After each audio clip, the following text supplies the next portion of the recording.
Whenever I'm trying to share the gospel, I look for some way to make it visual. Jesus, whenever he was talking about spiritual truths, they're invisible. You can't see the kingdom of heaven. And he would always say, the kingdom of heaven is like. And so this is my following Jesus by taking invisible spiritual truths and making it visible. The parable of the gospel hands. Let's just say this hand is God. And God is a living spirit. And give him a heartbeat. It's like he's a living spirit. But God was all alone. He was lonely. He had angels and they did everything he wanted, but they weren't like him. They were just ministering spirits, and he wanted someone to be a companion. So he made man. Man meaning male and female. And he made man in his image. To be just like him, just so resemble him and be like him. But then he breathed into man. And man became a living being. Now they could be together, Adam and Eve and God, and they could walk together and talk together and have lots of fun. But then man decided he's going to go his own way. And he left that relationship with God. And when that happened, inside, he died. His body was living, but inside, his spirit was no longer alive. And a heaviness came. It was like a weight. Let's just call it sin. Sin is that feeling of being away, of being alone. Something's missing. It's heaviness. And God still loves man.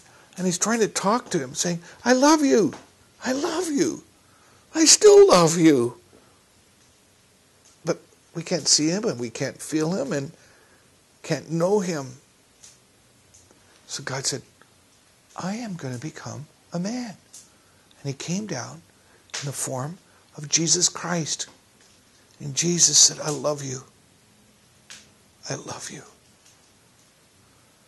I love you.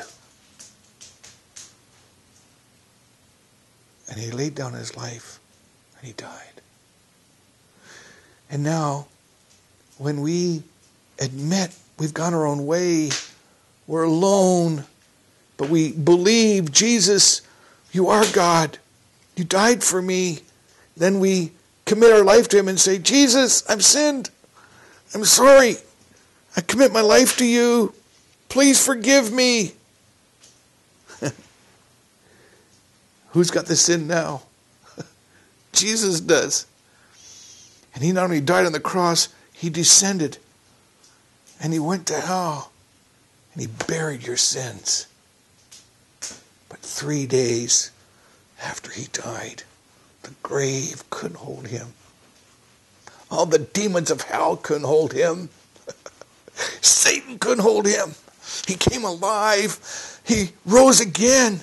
And not only rose again, he ascended into heaven. And now when you ask him to forgive your sins, you just open your spirit and say, Jesus, come and live in me. And the Spirit comes. And he lives right inside you. And now you're living again. You've got purpose and meaning. You can talk with God and feel his presence. Well, you have trials, there's trouble, but he's with you through it all. He never will leave you, never leave you.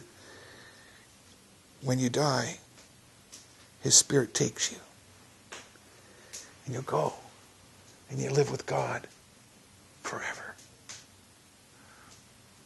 That's the gospel.